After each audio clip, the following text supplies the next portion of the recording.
आप देख रहे हैं खबरबार न्यूज और मैं हूं आपके साथ ट्विंकल कलानी। आज हमारे साथ मौजूद है हमारे सहयोगी अक्षय कुमार जी। अक्षय कुमार जी, बहुत बहुत शुक्रिया हमारे साथ जुड़ने के लिए।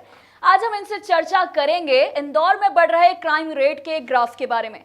जैसा कि हम देख रहे हैं कि साल दर साल इंदौर के क्राइम रेट्स का ग्राफ बढ़ता ही जा रहा है, तो इसके ऊपर हम चर्चा करेंगे। बताइए अक्षय कुमार जी, इसके पीछे क्या वजह हो सकती है? इसके पीछे वजह ये हो सकती है कि जैसे आला अधिकारियों के बार बार ट्रांसफर हो जाते हैं, जैसे रुचिवर्धन मिश्रा थी अपने इंदौर डीआईजी, उन्होंने इंदौर को स्थिति वापस से नॉर्मल लाने की कोशिश ही करी थी और धीरे धीरे इंदौर वापस से स्टेबल होते हुए नजर आ रहा था। उसके बाद उनका ट्रांसफर करके इंदौर डीआईजी हरिनारायण चार्य मिश्र को लाया है। इंदौर डीआईजी हरिनारायण चार्य मिश्र का पुराना रिश्ता इंदौर से रहा है, लगातार दूसरी या तीसरी बार इंदौर डीआईजी के पद पे वो बैठे हैं। तो कहीं ना कहीं मुझे ऐसा लगता है बड़े बड़े तबादले के कारण इंदौर में या एमपी में जो क्राइम रेट्स बढ़ते हैं, क्योंकि अधिकारी आकर अपना खौफ बताने में उसको 1 से 1.5 साल लगता है, स्टेबल होने में 1.5 साल लगता है और फिर उसका ट्रांसफर हो जाता है। तो कहीं ना कहीं मुझे ऐसा लगता है कि इंदौर में क्राइम रेट्स बढ़ते हैं तो वो कहीं ना कहीं उसका रिजल्ट जाता है इंदौर के जो ट्रांसफर होते रहते हैं, उसके कारण मैं मानता हूँ दोषी इंदौर का जो ट्रांसफर है उस खेमे को। जी, तो ये लगातार ये जो ट्रांसफर होते जाते हैं अचानक से, इसकी क्या वजह है? ये तो सरकार के ऊपर निर्भर करता है। सरकार को जो अधिकारी नहीं जमता है या कहीं ना कहीं अधिकारियों की कभी रहता है कि कोई अधिकारी अपना फर्ज नहीं निभा पाता है या अधिकारियों को ऐसा लगता है कि प्रमोशन देना चाहिए कि उन्होंने इंदौर में लगभग इतने साल काम कर लिया है, उसके बाद उन्हें दूसरी जगह पहुंचाना है। तो कहीं ना कहीं ये देखा जाता है अधिकारियों के अच्छे के लिए ट्रांसफर सरकार करती है। बिल्कुल। अगर हम बात करें इंदौर के क्राइम ग्राफ की, तो इसमें साइबर क्राइम काफी ज्यादा बढ़ गया है अभी देखा जाए तो। आज से 3 से 4 महीने लगभग, समय मेरे को भी नहीं पता, उसके पहले इंदौर एडिशनल एसपी थे क्राइम ब्रांच के अमरिंदर सिंह। उन्होंने भी साइबर क्राइम में अपना एक सिकंजा बड़ी मजबूती से पकड़ रखा था, क्योंकि लगभग उनको 3 साल बाद इंदौर से उनका ट्रांसफर हुआ है। फिर उसके बाद इंदौर सीएसपी रह चुके Pardeshipura Rajesh Dandotiya ji Indore additional SP crime branch में उन्होंने अपना दायित्व संभाला है। जब से मैं ये दावे के साथ बोल सकता हूँ कि उनकी कार्यशैली पर तो कोई ऑब्जेक्शन अपन नहीं उठा सकते, क्योंकि उनका काम ही इंदौर जानता है। आपको मैं बता दूं, 3 साल पहले गुंडा अभियान चालू हुआ था जिसमें गुंडों को जुलूस निकालते थे, तो यही वो अधिकारी है। जब सीएसपी परदेशीपुरा थे तो इन्होंने ही गुंडा अभियान की शुरुआत करी थी। और राजेश दंदोतिया आज एडिशनल एसपी क्राइम में, तो मैं बताना चाहूंगा, लॉकडाउन का जो 68 दिन था उसमें लोगों ने पैसे कमाने के लिए साइबर से जुड़ी ठगों का, आपने भी सुना होगा, ठगी करी है। तो उसमें कहीं ना कहीं राजेश दंदोतिया ने अपना एक एक्सीलेंट परफॉर्मेंस वहां पर दिया है और उसके साथ साथ जितने भी अपराधी थे उन्हें जेल पहुंचाया है। तो राजेश दंदोतिया की लगातार इस कार्यशैली पर पूरी मीडिया ही उनका दिल से शुक्रिया करती है, क्योंकि राजेश दंदोतिया ऐसे एडिशनल एसपी क्राइम हमें इंदौर में मिले हैं जिन्होंने साइबर क्राइम की एक्टिविटीज जो चल रही थी उसे कहीं ना कहीं स्लो नजर आती हुई दिख रही है। जी, अगर मैं बात करूं लॉकडाउन के बाद की, तो कलेक्टर तक ने हमें एक अवेयरनेस जारी करी थी कि अब लॉकडाउन के बाद भी क्राइम और ज्यादा बढ़ेगा। तो अब जैसा हम देख रहे हैं कि क्राइम में बढ़ोतरी तो होती ही जा रही है। ट्विंकल, मैं आपको बहुत अच्छे से बता दूं, 68 दिन का लॉकडाउन था। कुछ लोग गरीबी से मरे हैं, भूख के कारण उनका घर बर्बाद हो गया है, आमदनी बंद हो गई है, बड़े बड़े ऑफिस से, नौकरी पे से लोगों को निकाल दिया। तो कहीं ना कहीं इसका इफेक्ट इंदौर की क्या पूरे मध्य प्रदेश नहीं, पूरे देश की जनता को ये तो देखना पड़ेगा ही, क्योंकि जब इंसान के पास इनकम जैसी कोई सुविधा नहीं रहेगी तो मेरा कहना यही है वो ऐसे ही अपराधों में जाएगा। तो ऑब्वियसली कलेक्टर ने जो कहा था वो बिल्कुल सत्य कहा था।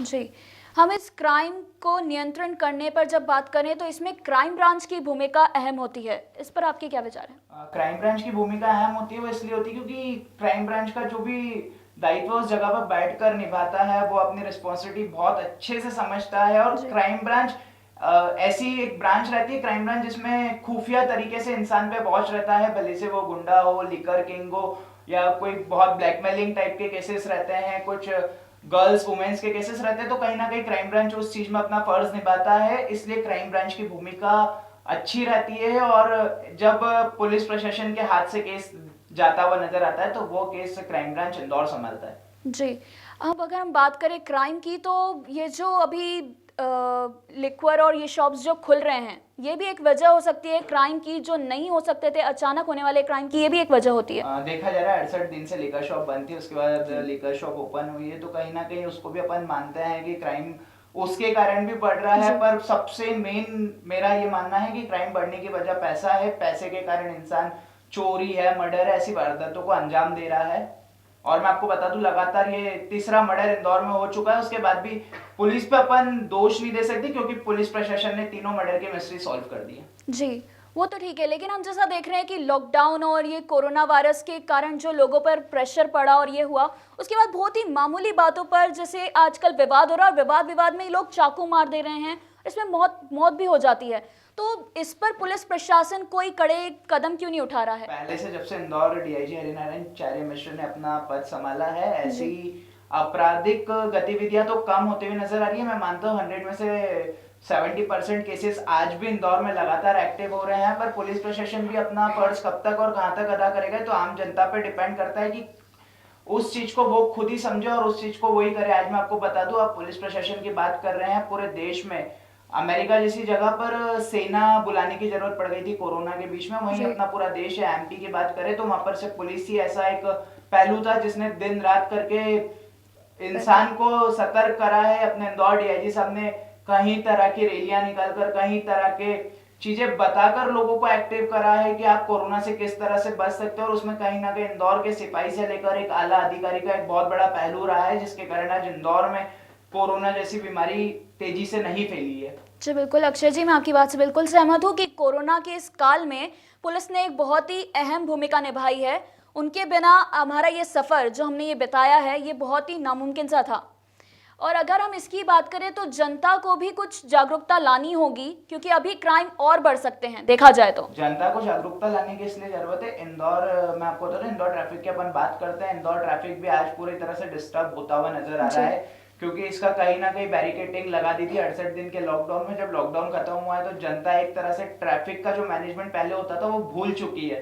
तो इसमें अपन पुलिस वालों को तो दोष नहीं दे सकते, इतना तो अपने माइंड में और आम जनता के दिमाग से भी वो चले तो व्यवस्थित चल सकते हैं। ट्रैफिक सिग्नल्स पे पुलिस वालों को खड़ा करने की जरूरत नहीं पड़ेगी, वरना आज भी इंदौर में कुछ ऐसे जवान हैं, जैसे सुशांत सिंह की बात करते हैं, रंजीत सिंह की बात करते हैं, जो भीगते बारिश में भी अपन को कहीं ना कहीं अपना फर्ज निभाते हुए हमें दिखते हैं। तो किसी तरह से ब्लेम अपन पुलिस प्रशासन को हर चीज के लिए नहीं कर सकते। जी बिल्कुल, आपसे चर्चा करके हमें पुलिस की भूमिका और इन सब के बारे में बहुत अच्छी जानकारी मिली। हमारे साथ जुड़ने के लिए बहुत बहुत शुक्रिया। इसी तरह हम और भी ऐसी खबरें और ऐसी टॉक शो करते रहेंगे। हमारे साथ जुड़ने के लिए देखते रहिए खबरबान बी न्यूज़। नमस्कार।